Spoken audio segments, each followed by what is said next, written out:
Good morning. If we can start with election of the chairperson, please.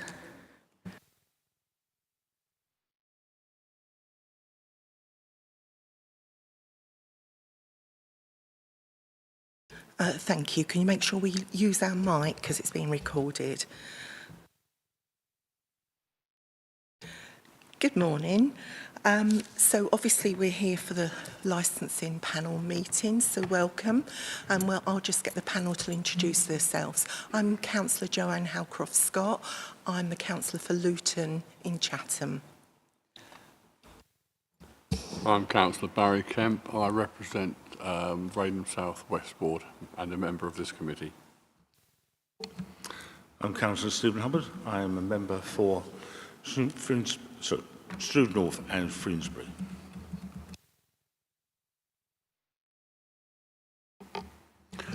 I'm Franco Di Fazio. I'm the Senior Licensing Officer for Gravesham and Medway Shared Licensing Services. I'm Carl Rogers, Solicitor and Legal Advisor to the panel. I'm Nicola Couchman. I'm here to keep a record of the meeting. Okay, so if I go over to you... Oh, could you introduce yourself? Sorry, sir. Good morning. My name's Scott Tullock. I'm the business owner of the Larry's Mobile Bar Group. So next we're going to go over to Franco to introduce the case and the hearing. Thank you, Chair. So on the 20th of May, we received a new premises licence application for Retail Unit 2, Chatham Waters, Gillingham Gate Road. The application is for the sale by retail of alcohol as on sales, and that is daily between 9 a.m. and 2300 hours, 11 p.m. A copy of the application and plan can be found at Appendix A on pages 11 to 28. During the consultation, we received 2 representations from members of the public. These can be found at Appendix B on pages 29 to 31. There have been no representations made by any responsible authority. Trading standards have agreed conditions, and these can be found in the supplementary agenda at Appendix B on page 3. The applicant, Scott in this case, has submitted further evidence in support of his application, and this can be found in the supplementary agenda at Appendix D on pages 5 to 18. I understand that Mr. Tullock would like to show some video footage in support of his application. And Chair, these videos are very brief. I think they're only 15 seconds long. And with your permission, Scott would like to introduce those with some context during his presentation, if you're in agreement to do that, rather than do it up front. Yeah. It is for this panel to decide on the appropriate action for the application, taking into account all the evidence brought to your attention, both written and oral, alongside the Licensing Act 2003 and its associated guidance. The panel can decide to A, grant the licence as applied for, amend the application, for example, changing the hours, C, adding or amending conditions, or D, refusing the application. Thank you, Chair. Over to you. Thank you, Scott. Would you like to make your pitch? Yep. Good morning, Chair and members of the licensing panel. Thank you for giving me the opportunity to speak today. My name is Scott Tullock and I am the applicant for the premises licence for Unit 2, Chatham Waters, Gillingham Gate Road, ME4 4OS, for premises called District KCL, which is part of my business, the Larry's Mobile Bar Group. I've worked in the licensed hospitality industry for around 20 years, managing licensed premises and then running Larry's Mobile Bar since 2020, where I've previously held premises licenses for sectors of my business. And I've worked with Medway Council, local schools and businesses to help manage a wide range of private and community events. During that time, I've always taken my responsibility seriously and understand the importance of promoting the 4 licensing objectives. Since opening District KCL in November 2025, I've successfully operated numerous events under temporary event notices without objection from the police, fire service, trading standards, etc. Throughout the premises licence application, none of the responsible authorities have objected to my application. Where suggestions have been made, such as Challenge 25 and staff training, I've accepted and incorporated them into my operating schedule. I fully appreciate the concerns that have been raised by local residents.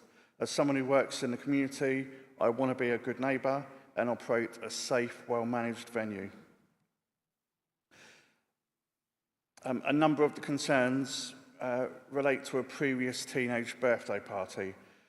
This was an isolated incident where the birthday girl shared the birthday party on social media, resulting in uninvited people attending the area. Those that were not invited were refused entry, and the disturbance occurred outside the venue and in the local area rather than within it. Since then, I've completely reviewed my procedures to ensure that this cannot happen again. These enhanced measures include compulsory CIA security for high-risk events, for under-18 parties, teen parties, high-attended adult parties, guest lists, wristbands, reduced capacities for under-18 events, where my capacity is 120 for guests. For children's parties, this will be reduced to 50. CCTV, Challenge 25, staff training, and making sure that doors are kept closed during entertainment to minimise noise. These are practical measures that directly promote the licensing objectives. I've also provided evidence in the appendix there, I think it is. Sorry, my one. That challenges some of the allegations made within the representations, including messages and social media posts relating to the source of alcohol on the children's party and noise complaints. So Franco, can we play them videos now, please? We can start with video 1, please.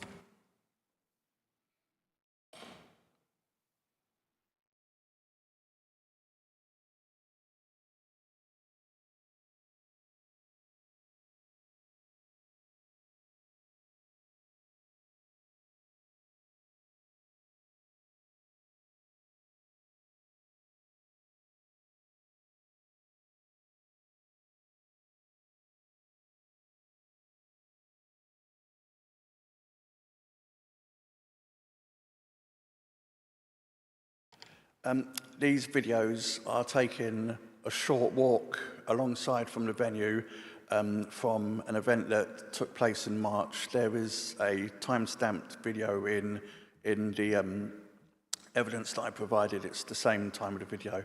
The video showed that being a short walk alongside from the venue, there was no audible media coming from the venue with the door shut, so you can't hear music. A very short walk alongside where the venue is. Sorry.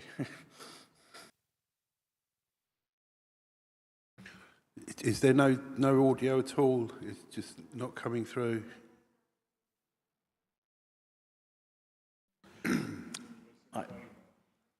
I can bring them up on my phone if that any helps. I suppose what I'm trying to say is the fact that there's no audio. Is there audio, but there's no noise, which is proving your point, or are we? There was audio provided with the video.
Them videos are located around...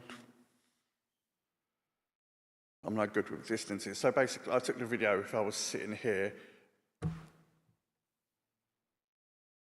maybe at the back of this room, probably about the same distance, roughly, from the venue, yeah. So I was sitting on a bench, and there's, like, you'll see the corner of a building, and I'm next door to where that building is.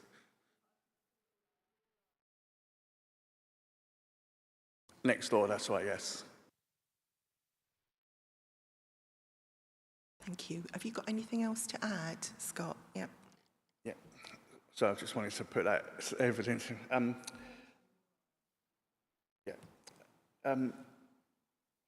I? I've included this evidence not to criticise anybody, but to ensure that the panel has an accurate picture based on the facts. District KCL has been created as a community venue. We have hosted family celebrations, weddings, business networking events, children's parties, charity events and community activities. My aim is to provide a professionally managed venue that people can enjoy safely while respecting those who live nearby. I hope that the panel can see that I have listened to concerned, implemented significant safeguards and demonstrated a willingness to work with residents and the licensing authority. I am committed to operating responsibly and in full compliance with the licensing conditions. Thank you for your time, and I'm happy to answer any questions that you may have. Thank you. Thank you. Next is the objections, which you've noted that there are a couple in the pack, which I'm sure the panel have read, but there's nobody here, and there were no objections from the police. No, brilliant. Okay, so panel, have you got any questions? Thank you, Chair. There's only, as far as I can see from the papers, there's only been one event which has caused some concern. So, and that really concerns the fact that it was on social media and the world and their wives were invited. Do you have any prior knowledge of this type of event happening? Do you happen to know that it's on social media, or did that come as a complete surprise? Yes, it was on the evening. It was a total surprise to me that the birthday girl had put it on Snapchat that evening, and everybody from even parts of London and I believe Essex, I think, attended. So it was a total surprise to me. So you had no opportunity to employ extra security staff, then I take it? Well, at the time, with it being a 13-year-old birthday party, it totally threw me surprised. I didn't have security on the door at that time, but since this event has happened, I've now made it compulsory for any under-18 event to have mandatory, is that the right word? Compulsory security for any under-18 birthday party. And is that now your policy about teenage birthday parties?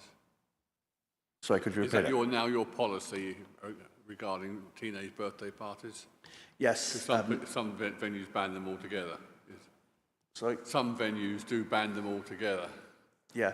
Yeah, it's my policy now that for any under-18 birthday party, there will be compulsory security, there'll be reduced capacity. Like I said, there will only be 50 guests allowed, invited, to manage those that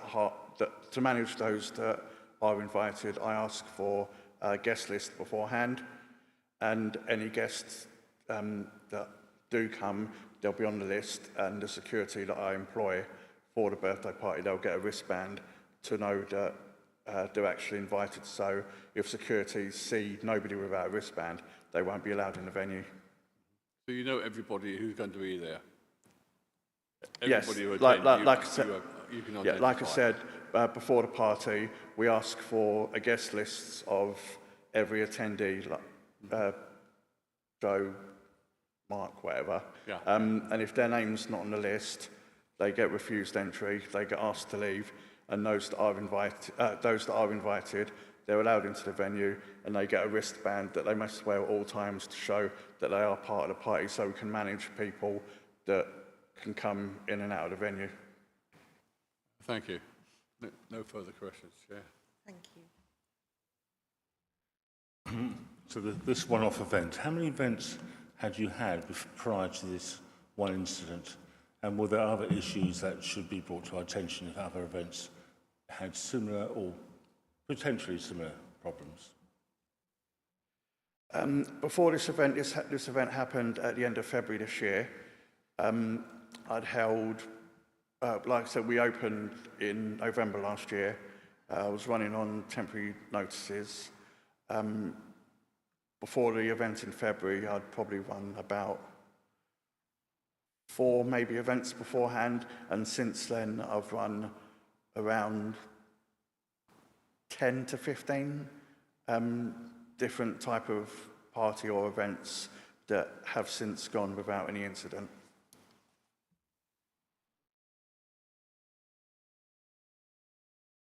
Thank you. When people hire your venue for their celebrations, do you have a little contract of hire? I don't have a contract as such, but I do have terms and conditions that I send over to them. And does that include not being on Snapchat till after the event or social media? Yes. Yeah, I've put not allowed to be on social media. There's other things in there. For example, where I'm on the waterfront, you're not allowed outside for safety reasons, just in case they fell into the water. Things such as, like, just moving on to adult parties, guests aren't allowed outside with drinks. There's things on there like, when you leave the premises, please keep the noise down. There's quite a bit on there that I've tried to put on there to manage the venue that won't cause any issues with the neighbours.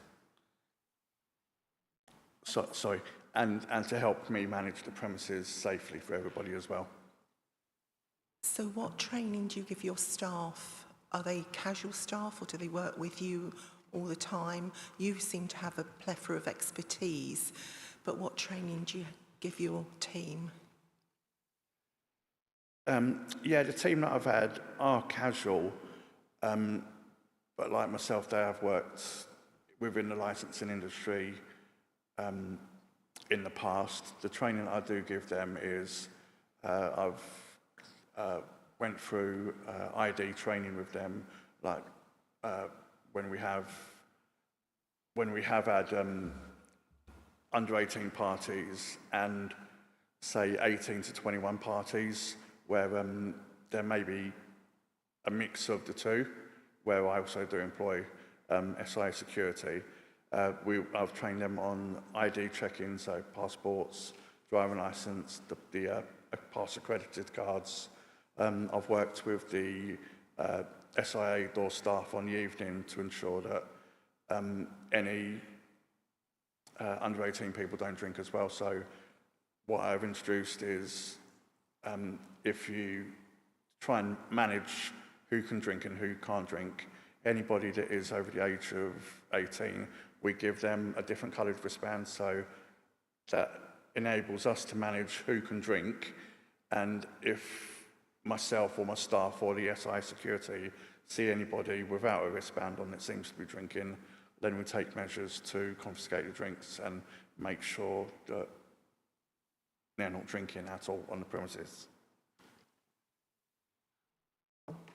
Okay, young people never know the stop button, do they, with alcohol? So what would you do if someone, say my daughter was there and she'd had far too many? What's your policy there? Got one of your wristbands? My policy would be if she had too much to drink, which I hope she wouldn't,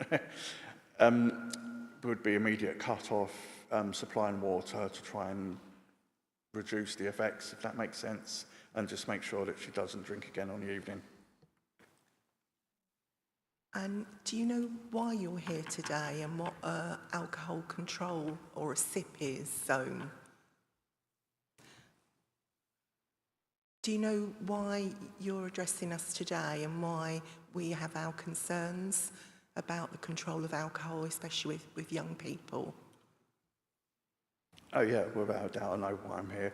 And like I said, I want to work with the licensing, the council, the local community to ensure that nothing ever happens, no underage drinking and anything like that happens. I've always been a strong believer in doing things right, and I don't want my rep. Don't know if that's the right word.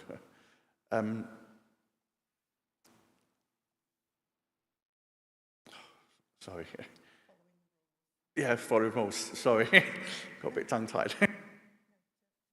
Final question. So you've done everything right, but 4 cars of teenage, maybe girls and boys, young men and young women, rock up from Essex. What do you do?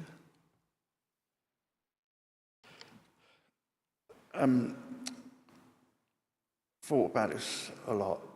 If that ever happened again, it would be likely immediate suspension of the party and call the police to try and control the local area. Thank you. Stephen. Well, fortunately, the police station is just down a few hundred yards away. So there are other premises nearby that's off licences. So a person goes off site and goes to the small off licence by basin number 3 or to Aldi or etc. How do you inform those off licences that something might be happening, could happen with a venue that could be vulnerable young people coming and maybe wanting to go to their store and buy alcohol and actually getting drinking off-site, you could say, from your premises, but very close to your premises?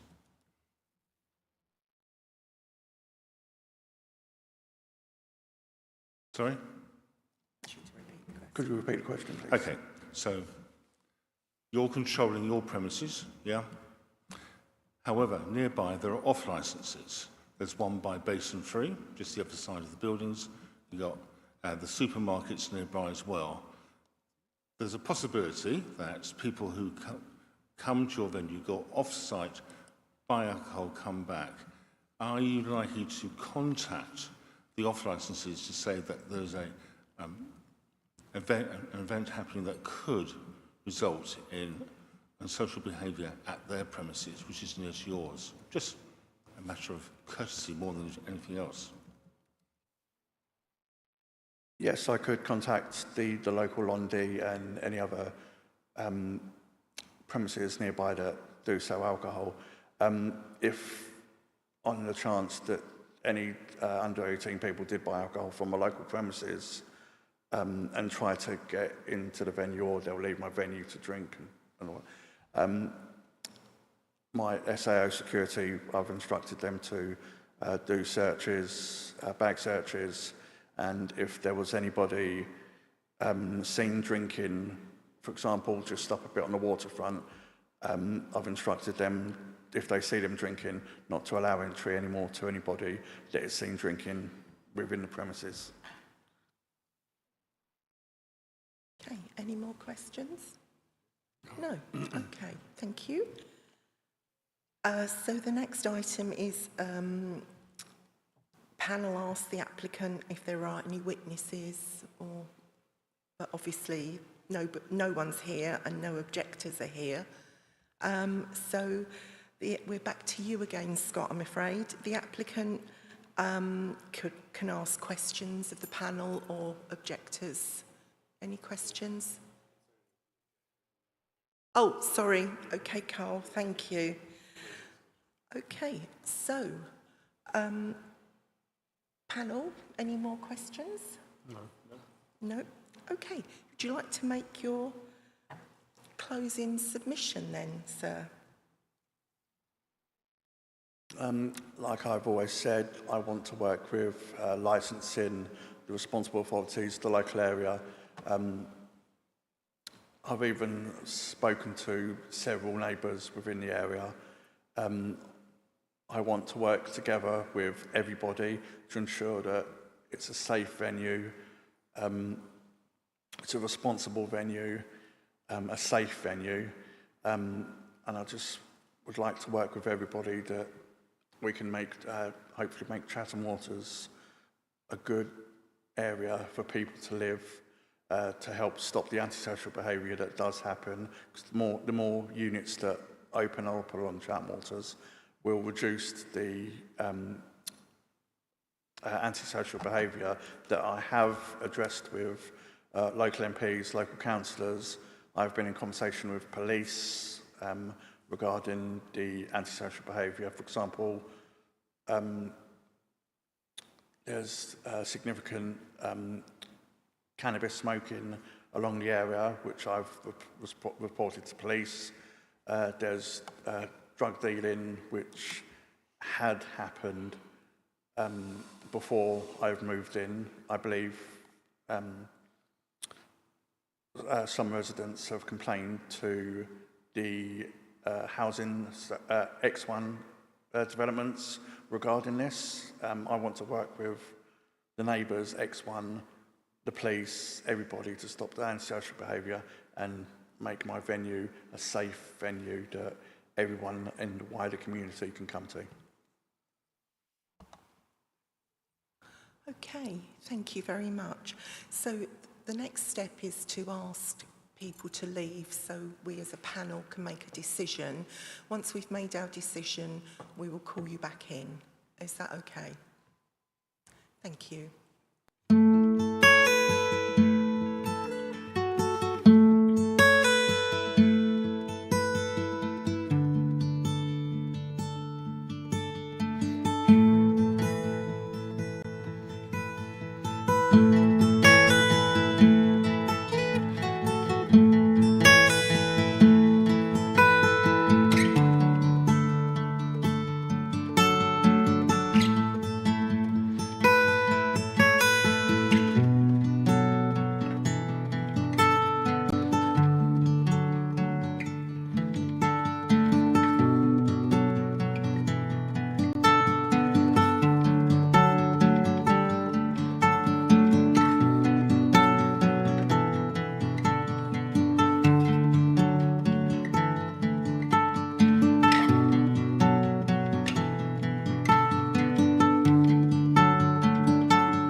Okay, welcome back. We've made a decision and it's quite lengthy, so I'm going to read it to you. Do bear with me. This panel has decided to grant the application for the new premises licence in respect of retail unit Chatham Waters, Gillingham Gate, Gillingham, authorising the sale by retail of alcohol consumption on the premises between 9 and 11 o'clock, Monday to Sunday. It also notes that the opening hours will mirror this, but are not within the powers to determine this. This is subject to the statutory mandatory conditions applicable to supplying alcohol, the conditions contained in the operating schedule and the additional agreement with trading standards. The additional conditions below must be noted. Conditions. The premises shall only be permitted to sell alcohol at pre-booked private hire events where admissions is by booking and ticket or guest only list. No person shall be permitted to take open containers of alcohol outside the licensed area. The premises licence holder shall maintain direct contact by email, address and telephone numbers with local residents who've raised concerns relating to the operations of the premises. Complaints received shall be recorded in an incident log with the date, the nature of the complaint and the action that you have taken. The following conditions shall be imposed in regard to relation to any event that meets the definition of high-risk conditions in Condition 5. The designated premises supervisor must produce a risk assessment.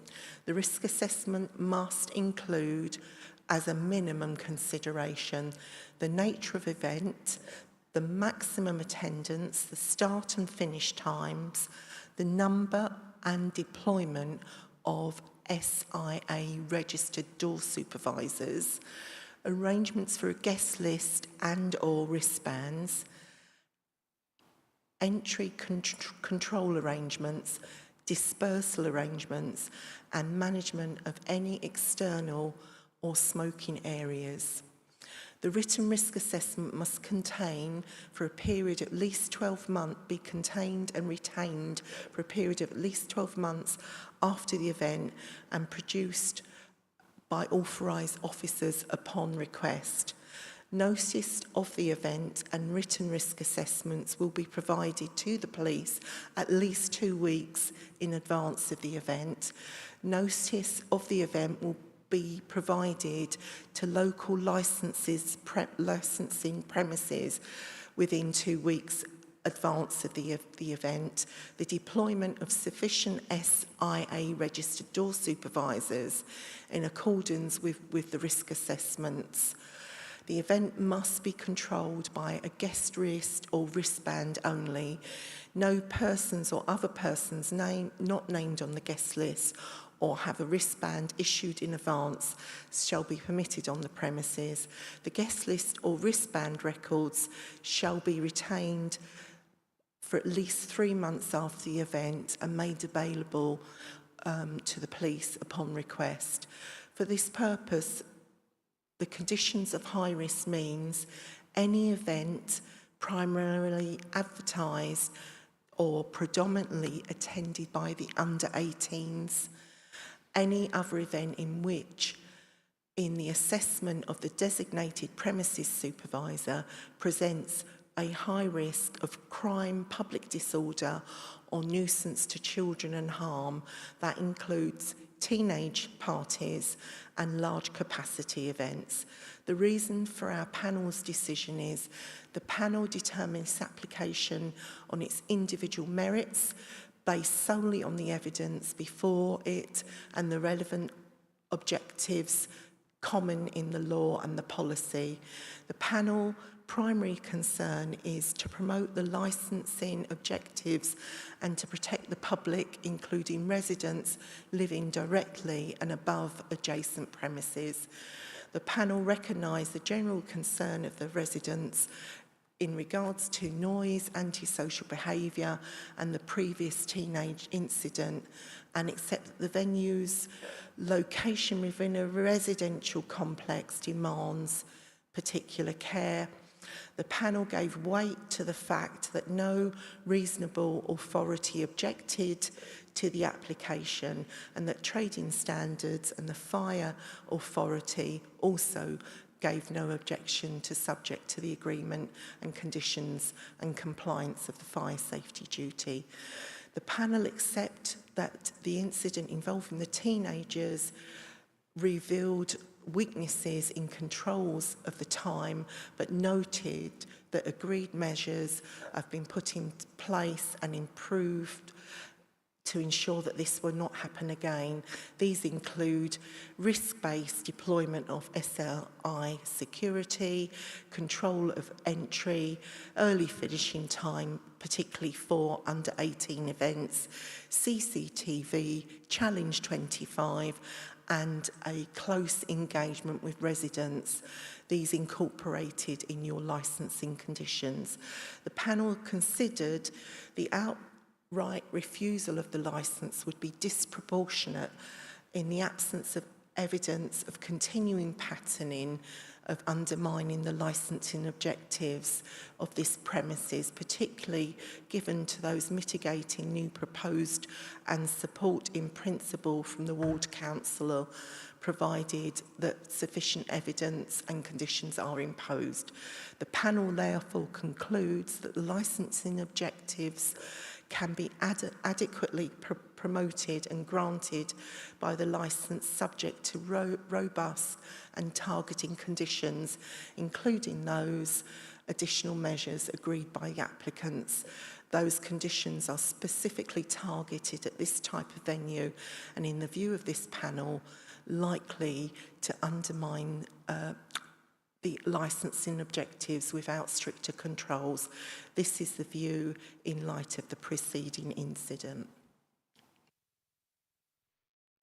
Okay, thank you. Thank you, everybody.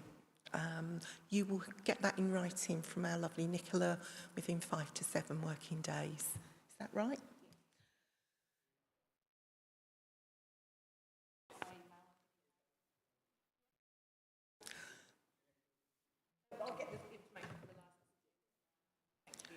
Yeah, we were particularly impressed with your application and page 25 where you outlined most of the conditions anyway. Thank you for your time. Thank you. Like I said to trading standards as well, we're there to set out the conditions. I did want to put that in my application, but I just simply ran out of space to put a lot of stuff in, so thank you. Welcome. Bye-bye, everybody. Thank you all.